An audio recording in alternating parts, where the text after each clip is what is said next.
a quick introduction about who Ron is and where you come from, what's your back, Yeah, and all of it. I'm from the Netherlands. I studied architecture in Delft. You sound British, totally. Thank you.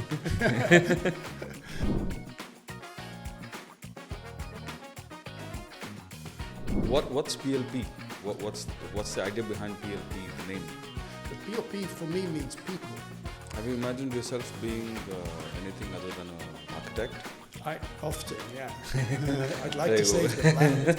I love to save the planet. I think you're a change maker, not an architect.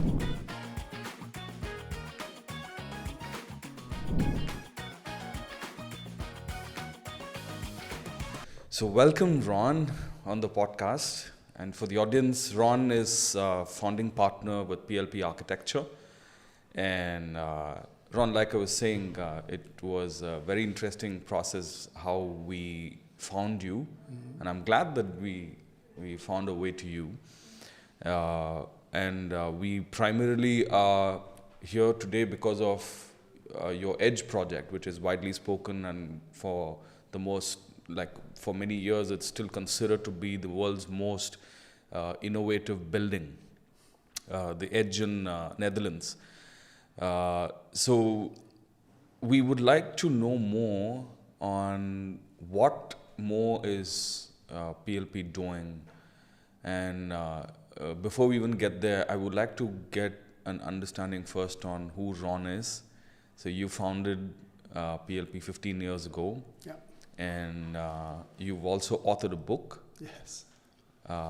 So a quick introduction about who Ron is and where you come from, what's your background, Yeah. and all of it. Cool. Thank you. I'm from the Netherlands. I studied architecture in Delft. I was always attracted to the UK and its people and its culture and its music and its art. You sound British, totally. Thank you. Yeah, okay. And so straight after studying, I came to London with a bunch of drawings under my arm and no money and broken shoes, and I looked for work. And I worked in various places for a couple of years. And then I got a job at KPF, and KPF is an American company with at the time quite small satellite office in London to do work in Europe, and they were not getting much work in London. It's not an easy market to come into, but they were doing a lot of work in Germany, in Holland, in Belgium, in European countries. I really enjoyed working really hard with an amazing bunch of people. I became a partner in the worldwide company, and in 2009 we decided it was time to run on our own track, and we tried to split off from KPF, which the mothership did not appreciate, and so we decided to go as a group of architects and started PLP Architecture. By that time we had a really good reputation in London and in the Middle East and in Europe of doing quite innovative and really high quality projects, but with our corporate American background, and that was something that worked really well in Europe, where architecture at the time was not so easy for commercial clients because they felt that their commercial requirements were not always met. They were too architectural, and what they found was so amazing about us was that we could combine the quality architecture with the commercial thinking, and that's kind of what we continued, what we built up with my partners. In London, we carried on the thinking in PLP Architecture.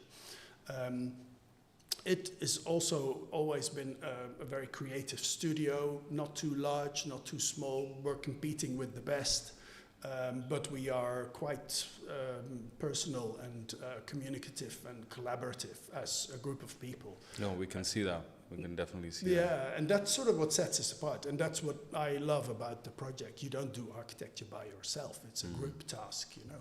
You need good clients, you need wonderful cities, you need to understand local culture and customs and nature, and you need to be part of society, and architecture needs to be part of the thinking, the bigger picture in society.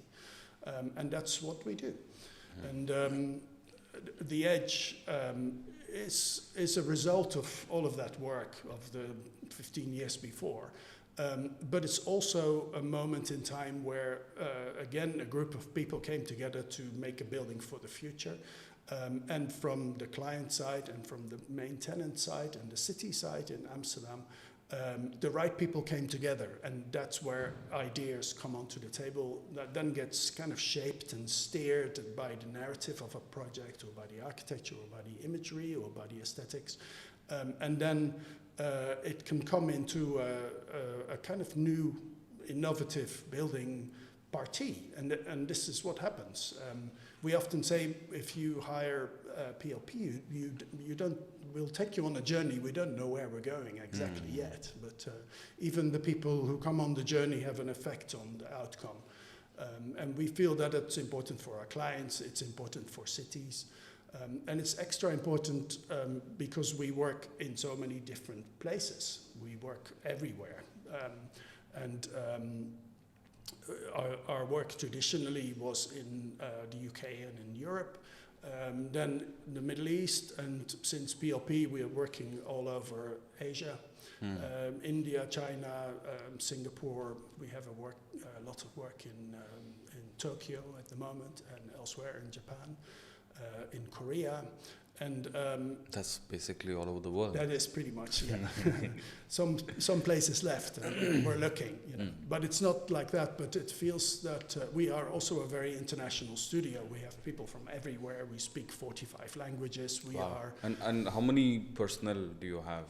We have 160 people at the moment. Yeah. So we're nowhere as big as some of our competitors, but we punch above our weight. The projects speak for themselves, and like you said, it's boutique. You keep it personal, and you are always communicative and all of it.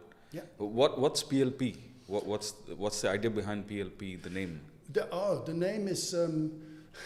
Well, there's many versions. We wanted to honor our two senior partners, Polisano and 𝐓𝐡𝐷.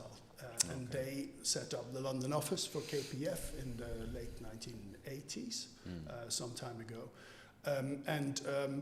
There were 5 of us when we left, 5 partners, and we didn't want an architect's name with 5 letters, because it's a different kind of range. Most internationally famous architects have 3 letters. That was not really the thinking, but that's how we joke about it. But PLP for me means people. It's lovely. No, it's a kind of symmetric thing. It's forward-looking. It's become a brand, and we called it PLP Architecture so that there be no mistake. But in fact, we do a lot more than architecture. We do some product design. We do a lot of master planning. We do interiors. We do research. We have PLP Labs, which I lead, which is a kind of a research group within the company where we collaborate with universities and cities and clients and users of buildings and the general public to figure out aspects on the periphery of architecture, things that we would like to understand better, or things that we feel are lacking in the arsenal of an architect's toolkit. Oh, that's lovely. Like I'd like to know more about PLP Labs, and it's also interesting, like I was saying, how we found you. It is because of Edge, and that's how we found you. Are there more projects like the Edge, which you guys have worked around the world? Yeah, I mean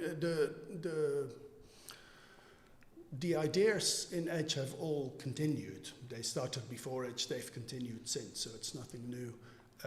And I think, if anything, the feeling of having a central spatial unity in a building that allows people who are in the building to feel they're part of the building has continued in many. There's 6, 7, 8 projects I can think of quickly around the world that where workspace has evolved into a social,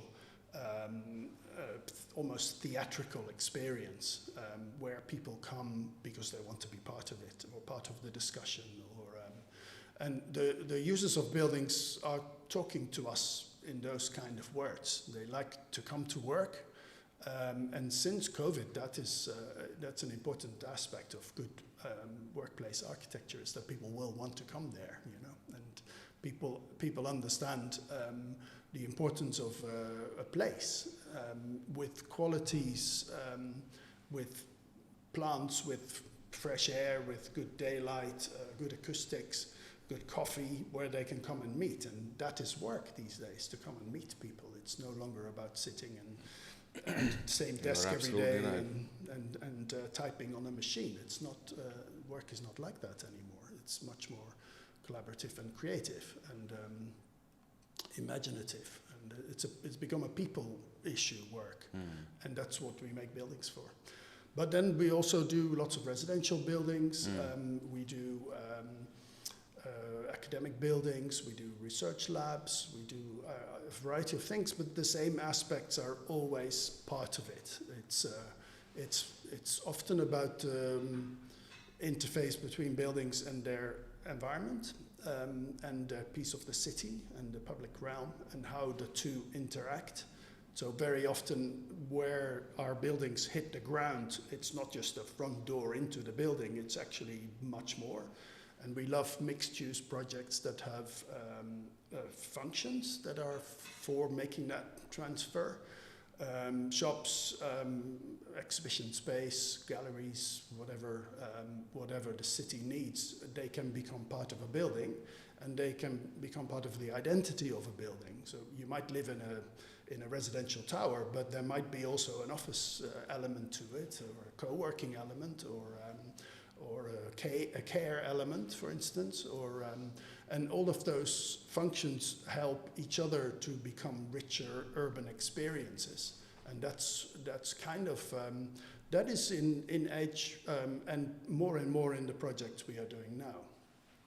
Nice. And I'm doing a project in Rotterdam at the moment, which is called Treehouse for all sorts of reasons. It's not a tree, it's a big tower, but it's totally mixed. It's a residential tower on top of a 10-story office space, on top of bars, restaurants, event space, music, jazz, TED Talks, that kind of scenario. Bang next to the station in Rotterdam, in a very busy urban area, and the building will really become part of city life there, and that is kind of the narrative of many of our projects.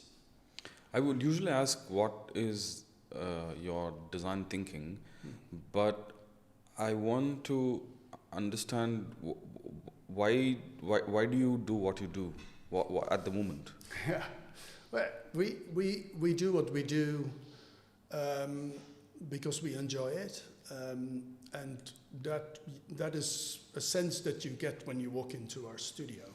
We have just 6 months ago we moved into a new building in central London, in the city, which we fitted out ourselves, and we, for various reasons, we recycled as much as we could. 75% of the materiality of the fit out of our space is reused in some way. And almost everything that we brought from the last building has been either recycled or repurposed, or done up or recovered, or found its way into another recycling process. That's kind of a little bit the feeling of not so much the space. The space looks fresh and new, and it looks open and inviting, and the materiality is beautiful. But it's you can, when you walk around, you can understand what we are thinking of at the moment, which in most places we work, there is an acute sense of having to work with what is there, with existing buildings, reviving them almost and turning them into much higher quality real estate, and also enhancing their place. And sometimes working in, as much as we love to design whole new cities and master plans, that's the architect's dream. It's actually much more rewarding to work in a city fabric that's already in existence, which has a lot of quality already, and it has community, and it has history. And we love to work with existing street fabrics and spaces and move them into the next century. And that is, we just love doing that, you know, and we love talking to people about it. And there's usually a real story about every one of these projects, whether they're in Mumbai or in Tokyo or in Amsterdam, you know. Have you imagined yourself being anything other than an architect? I often, yeah. I'd like to save the planet. I love to save the planet. And also that is the whole planetary thinking, or the idea, which is now very much talked about in architecture and city planning, is the idea that we have in the last century, or maybe even from the Industrial Revolution, we've been fighting quite hard against nature, you know. We've been keeping it outside of the city. We've made spaces that have no bacteria and no dirtiness and no life, you know. We've separated the natural world from the built environment a great deal. And what's happening now is that we're realizing that we've lost quite a bit of our comfortable surrounding. Human beings have evolved in nature. We have not evolved in sterile boxes. And so what we're working now towards is to see whether we can align human habitation again with nature by realizing how much our beings and our bodies are really part of a larger biome and an ecosystem. And as you know, we consist of other alien creatures inside us. You know, without them we wouldn't survive. You know? Exactly. We have our own biome, but the spaces we inhabit could also be part of our biome, and cities will become greener. The materiality with which we build space will become much more natural. We'll try and use naturally grown materials and bio-based materials. And I think that's going to be the next iteration of architecture, where people will feel more comfortable in places with more green and natural materials and better acoustics and better smells, you know. People don't realize that modern office buildings, they smell a little bit of plastics and fossil fuel-based products. You know, we paint and everything is a smell that's not natural to us, and that can all change. So this thinking we've used in PLP Labs. We've done some example projects where we have worked with natural materials in new ways to almost make demonstrators of the process by which you can use nature to make construction materials. And a notable one is working with mycelium, and mycelium is the creature that flowers in mushrooms. You know, it's the very important underground network of hyphae that connect the life in the earth. And you can use mushroom spores and have mycelium grow into a substrate like wood chips or flax or wood dust or things like that. And we have used 3D printing with wood to make boxes that we shaped geometrically perfectly, and we've grown mycelium in them.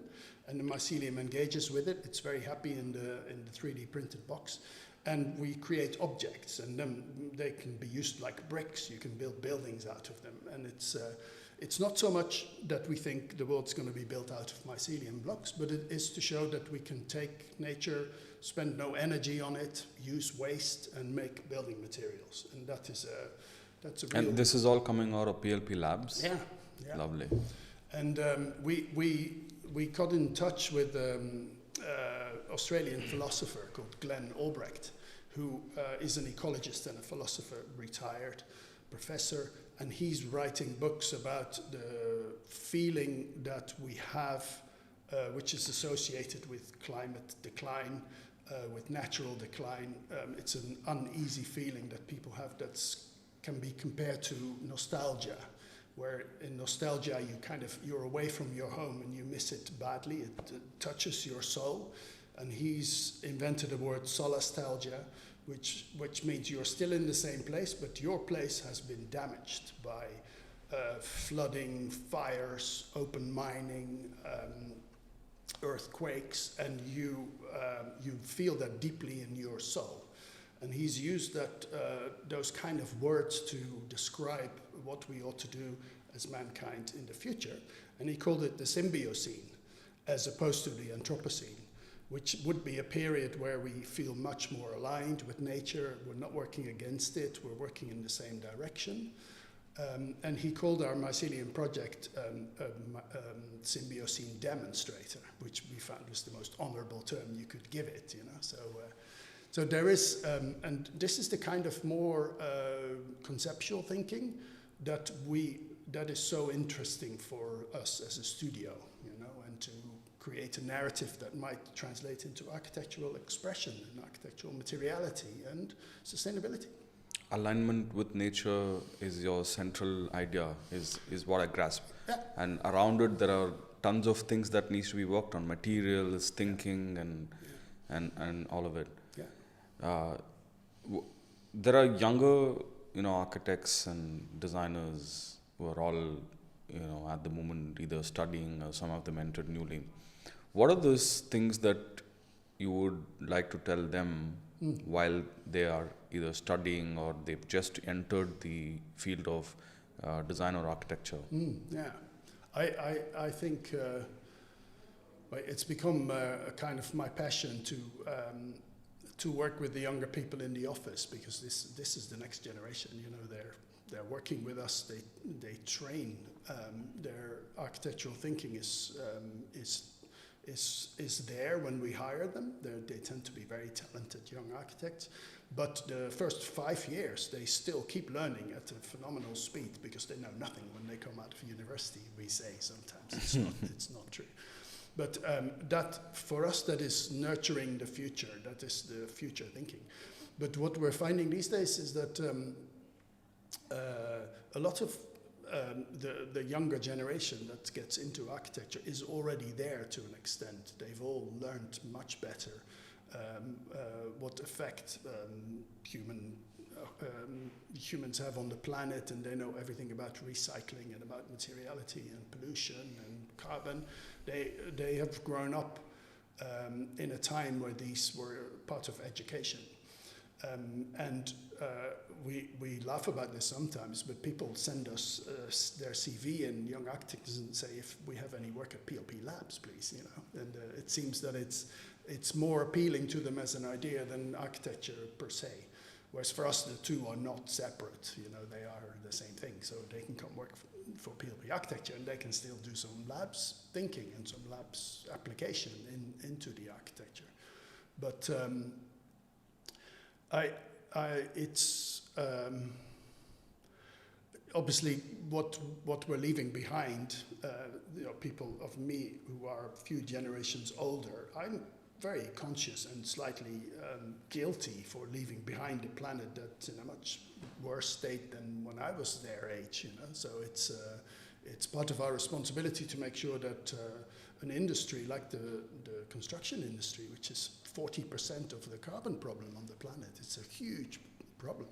Plus, we're looking at a period of population growth. We're looking at cities expanding hugely in the next 20 or 30 years. We're going to have cities bigger than the ones we have now that don't exist yet. And if we keep going in the same way that we have in the last 30 years, then we're going to be really cooked. So it needs new ideas, it needs new densities, it needs new materials, it needs new infrastructure, it needs new energy systems, it needs better food systems. All of these things are being developed, and for young architects to feel that architecture is part of that move towards better future, that is so energy giving. You cannot believe it.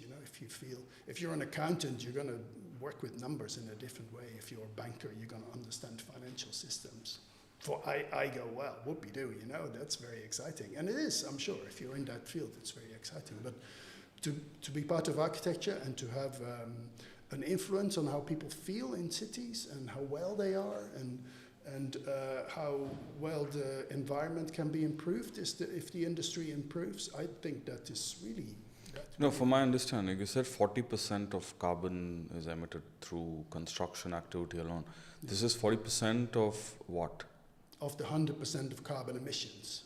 You're saying, but in my layman understanding, it's the people. There's contribution of people as well. There are 8 billion people. We are obviously emitting a lot of carbon. Yeah. So you're saying, put together all of it, if there is 100% of carbon emission, 40% is coming just out of construction activity. Yeah. And this is because of materials that are not in sync with nature, the process.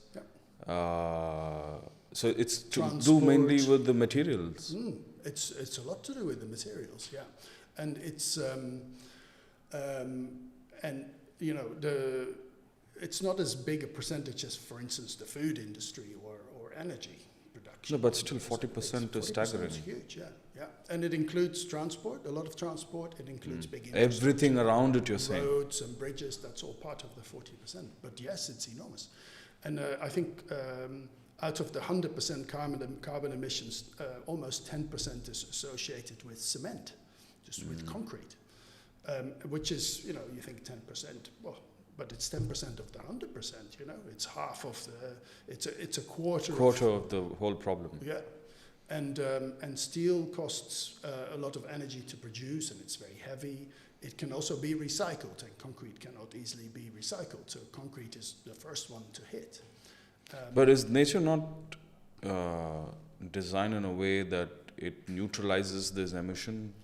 It can slowly if we would create more forests and okay, so that rebalancing needs to happen. Yeah, so on one side, better materials, but what's the alternative for steel and cement?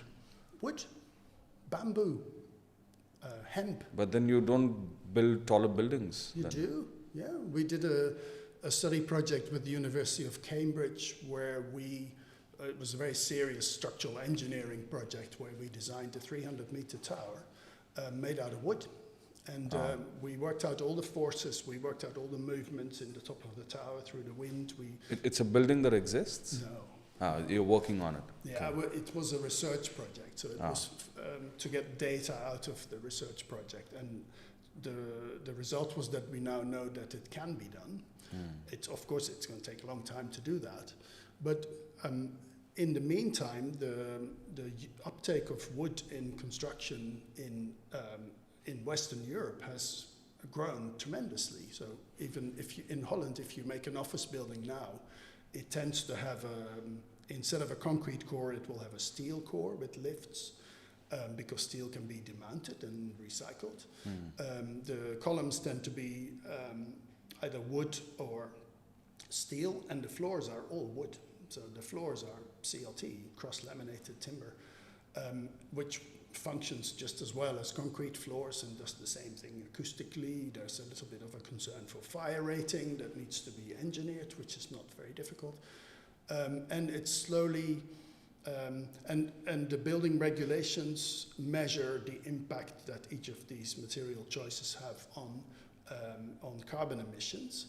And if you reach a certain limit, you cannot spend more. And it means in practice that you cannot build a concrete office building of 10 stories anymore. You have to use an amount of recycled steel or wood for the floors. So the regulations are being tuned to the realities and the goals of reducing carbon in the construction industry. So it's starting to happen. And what I find super interesting is that if you grow materials for construction in an ecologically sound way, you can increase the ecological qualities of land and the soil qualities, and you can create more biodiversity. You can have richer nature around cities just by growing hemp and flax and bamboo. You know, bamboo is really good for the soil, and hemp. and you use hand blocks instead of concrete blocks. It works in the same way. It's even a little bit better. It's a bit lighter. It insulates. So these are all innovations that start happen on small scale. Little garden sheds and little school here and there and small projects. And because we as architects are involved in very large projects, it gives us an opportunity to see whether we can scale up the use of these more beneficial materials and use them in very large projects. So that's kind of what gets me out of bed in the morning. Well, Ron, I can really feel the drive, and I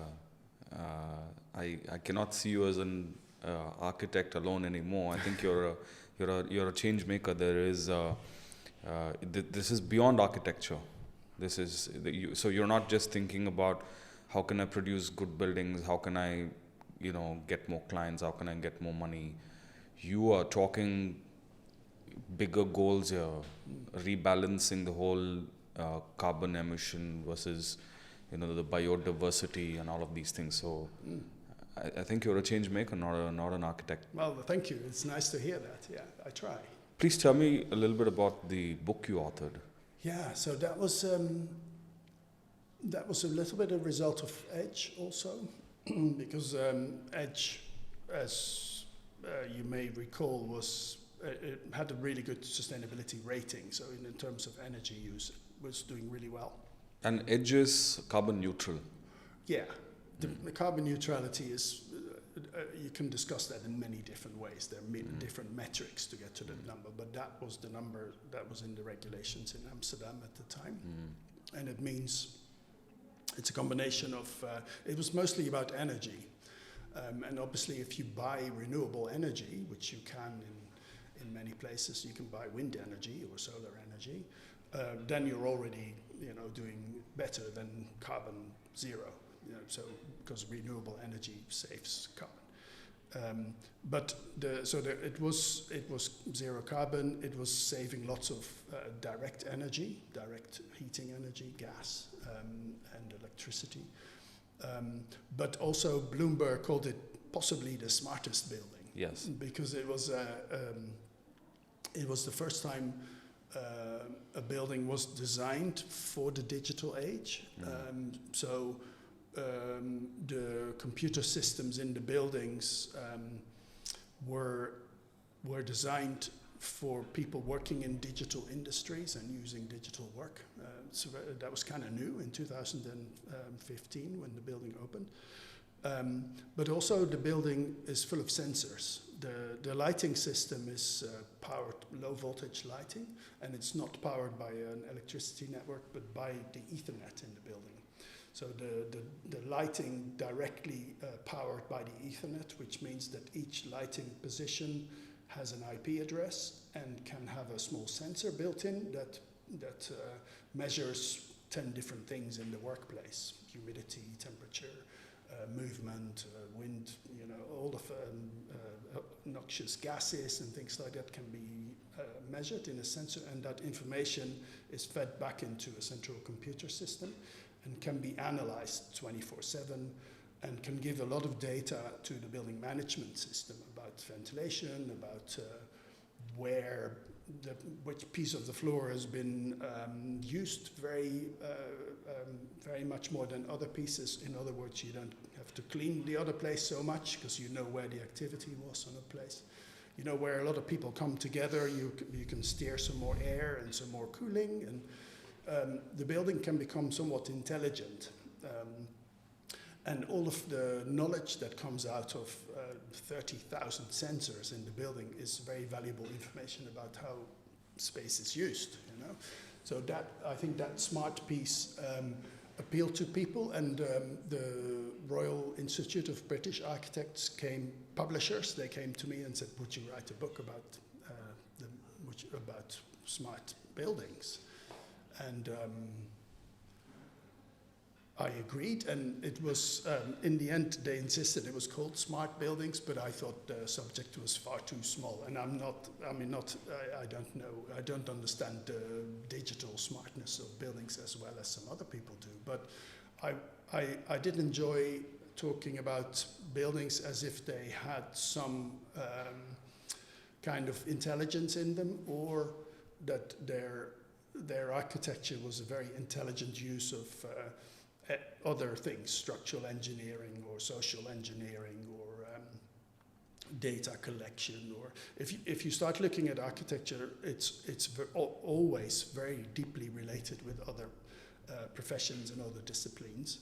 And I think architecture can be smarter if it uses these to make better buildings. You know, it's quite simple. So the book is very much about, it's a whole range of ideas that excited me as an architect that I found elsewhere in the world, or in architecture, or in urban planning, or in city management, or that can be improved or used to inform the process of designing a building. And I found that was much smarter than the digital systems by themselves, you know. So somehow the book is about that. It was kind of a weird time. The book was published, and then 2 weeks later, COVID hit the world and slapped it around. What a timing! It was really, it was really, it was a weird time, man. It was a weird time. But I loved the process of writing and talking to people and getting ideas. I interviewed so many people just for their latest thinking, and I think it's an activity that architects are often quite good with ideas, but not so much in putting them into words, you know. But I think the most powerful ideas are a combination of image and words, and really good architecture is a combination of beautiful aesthetics and really good stories. Absolutely. And if you get those two to function in tandem, it's quite wonderful. Ron, you are a change maker in my opinion, and it has been an honor having this discussion with you and learning so many new things. And I'll make it a point to grab a hold of your book and also read it. And I wish for you and your organization for more and more projects around the world, mainly because you will enforce these changes. You will bring in the biodiversity. You will bring in these changes that your Australian philosopher told. If this can be rebalanced, I think the world will be a better place. People will feel better, therefore they'll think better. So I wish more and more projects for you. And thank you for being here with us in Lisbon and sharing all your insights and it's an for this time. pleasure. It's a pleasure. It's great to come to places where people are willing to talk about the future and how they can improve things. You know, it's not just business. It's also business, but it's beneficial to people. Well, absolute pleasure, Ron. Thank you so much. Thank you, Ravi.